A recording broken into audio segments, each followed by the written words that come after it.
자식으로서 효도는 하고 계십니까? 이런 불효하고 계신 거 아닙니까? 이렇게 초등학생인 딸도 아빠 언제 와요? 미세먼지 많으니까 숨 쉬지 말고 오세요. 호불호가 약간 갈리지만 이렇게 효도하고 있습니다.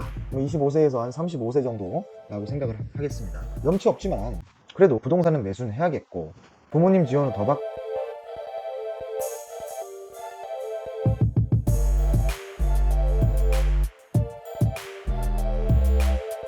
대관절 월드의 대관절입니다. 오늘의 싹둑 대상은 증여입니다. 증여세 공제에 1억 이상 가능한 무적의 증여, 게다가 차용증 꿀팁까지 들어갑니다. 이 그래프는 18, 19세기 서울 종로구 주택 가격입니다. 지금이랑 비슷하죠. 21세기 서울 아파트 가격, 아파트 매매지수 역시나 우상향입니다. 이거와 비슷한 사례가 또 있습니다. 조선시대 때 홍길동은 아버지를 아버지라 부르지 못했죠.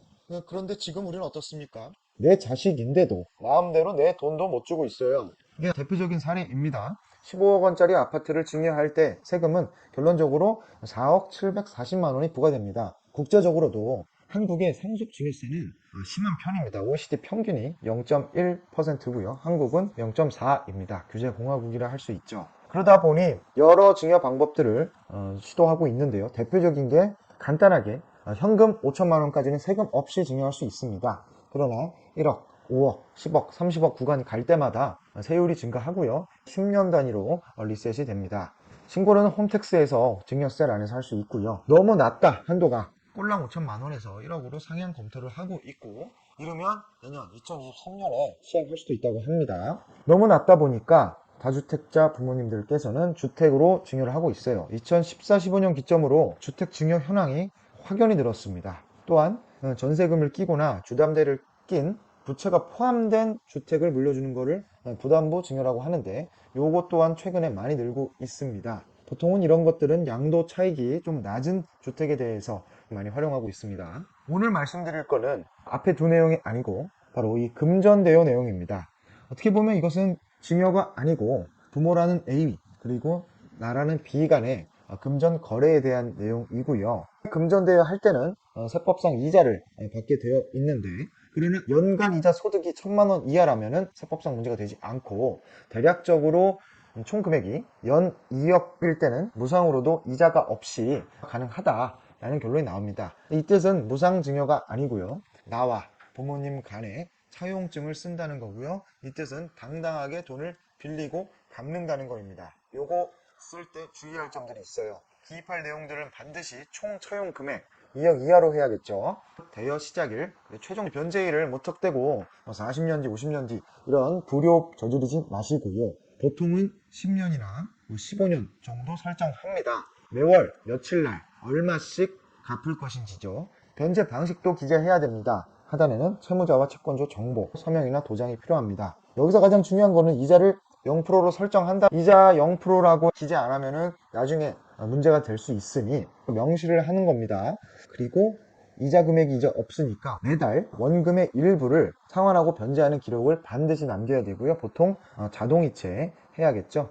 자동이체 해야 안 까먹습니다. 그래도 찜찜하다. 이자를 4.6% 설정해서 부모님께 드리겠다. 이렇게 하면 이제 장점이 하나 있습니다. 초반에는 이자 값만 드리니까 갚는 거는 적습니다. 나중에 원금으로 한 번에 갚겠다는 일반적인 신용대출 같은 거죠. 근데 이럴 때는 부모님께서 이자 소득이 발생을 하니까 별도로 소득 신고가 필요합니다. 잊으시면 안 돼요. 이러한 행위들을 둘만의 일로 남기지 마시고 공증보다는 우체국 내용증명이 간단합니다. 우체국 내용증명을 통해서 향후 있을지 모를 자금 출처 조사가 있어요. 지자체에서 나오는 이 조사에 철저히 대비하시길 바랍니다.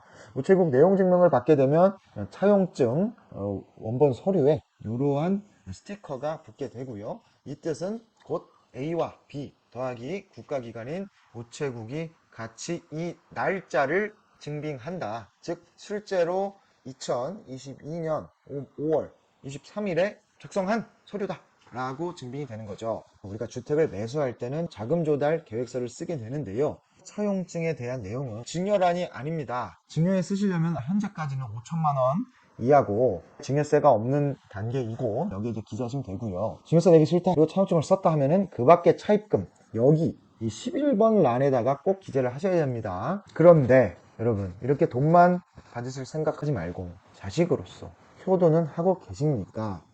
이런 불효하고 계신 거 아닙니까? 이렇게 초등학생인 딸도 아빠 언제 와요? 미세먼지 많으니까 숨 쉬지 말고 오세요. 효부로가 약간 갈리지만 이렇게 효도하고 있습니다. 25세에서 한 35세 정도라고 생각을 하겠습니다. 염치 없지만 그래도 부동산은 매수는 해야겠고 부모님 지원은 더 받고 싶으시다고요? 그럼 최고의 효도 뭡니까? 우리 지금 성인이잖아요? 결혼하십시오, 결혼. 매일이 하십시오. 대한민국 혼인 건수 20만 이하 역대 최저입니다. 2022년에. 그 와중에 혼인하는 것 자체가 큰 효도입니다. 물론 결혼 준비하는데도 돈 많이 깨집니다. 스드메니, 혼수니, 가장 큰 거는 역시 지금 집이고요. 저렇게 결혼 안 하는 것도 집 때문에 가장 큰데, 여러분 생각의 전환이 필요합니다. 결혼식 날 현금이 많이 생깁니다. 대관절님, 저는 친구도 얼마 없고 다들 사회 초년생이라 친구들도 얼마 안 오고 돈도 얼마 안 되는데요? 그렇죠. 예, 가난을 거꾸로 하면 난가 싶습니다. 그런데 말입니다. 여러분의 부모님은 상대적으로 모두가 그렇다는 건 아닌데 워낙에 뿌린 축의금과 또 오랫동안 살아오신 인생 덕에 많이 받아요. 그리고 친척들, 가족들 다 부모님 쪽으로 가죠.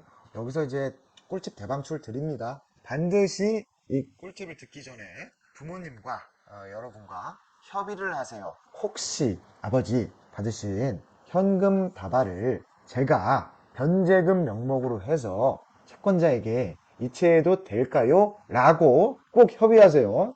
결혼식 끝나는데 갑자기 냅다 부모님께서 받으신 그 현금 다발 탐내면 그거는 괜히 결혼했다가 효도했다가 불효자 되는 겁니다. 반드시 협의하시고요. 사전으로 행해질 일들이 있죠. 차용증을 미리 써놔야겠죠.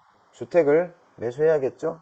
그러니까 결혼하시려면 반드시 차용증은 미리 써두세요. 주택 매수는 좀 천천히 하더라도 차용증을 실제로 써두고 이렇게 하시게 되면 여러분들이 주택을 매수할 때 증여세를 내지 않고 좀 더 많은 돈을 받을 수 있습니다. 금액은 당연히 케바케죠. 너무나 축하해 주시는 분들이 많으면 금액이 엄청날 거고요. 그게 아니면 몇천만 원 정도 보탠다 정도 생각하세요. 그리고 증여에 관련해서는 기본적인 팁이 있는데요. 혹시나 부모님 입장에서 이걸 보신다면 자식 한두 분을 떠나서 가족이라면 이런 나눠서 증여하는 게 낫고 10년 단위로 분산 증여하는 게 당연히 효과적입니다. 그리고 2023년부터는 단순 공시가격 기준이 아니고 매매, 경매, 공매 등의 시가 기준으로 취득세를 과세한다니까 되도록이면 2022년 안에 신고하시는 게 더 효과적이실 겁니다. 이렇게 현금 다발을 받는 경우는 결혼식 같은 큰 행사 외에는 잘 없어요.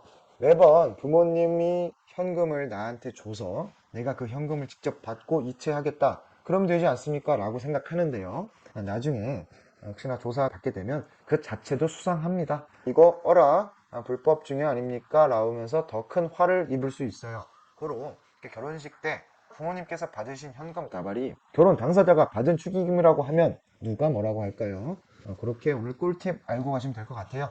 오늘의 결론, 결혼이라는 최고의 효도를 통해 합리적 증여를 통해 금전대여 부를 창출하여 다시 용돈으로 갚으면서 효도하세요. 애초에 요거 볼 때부터 개꿀이다 이러지 마시고 효도할 생각으로 이 영상을 시청하셨으면 좋겠습니다. 이만 영상은 마치겠고요. 대관절 월드 이렇게 부동산 꿀팁들 중간중간 올려드릴 테니까 구독 버튼 눌러주시면 무진장 큰 힘이 되겠습니다. 시청해주셔서 감사합니다. 싹둑 싹둑.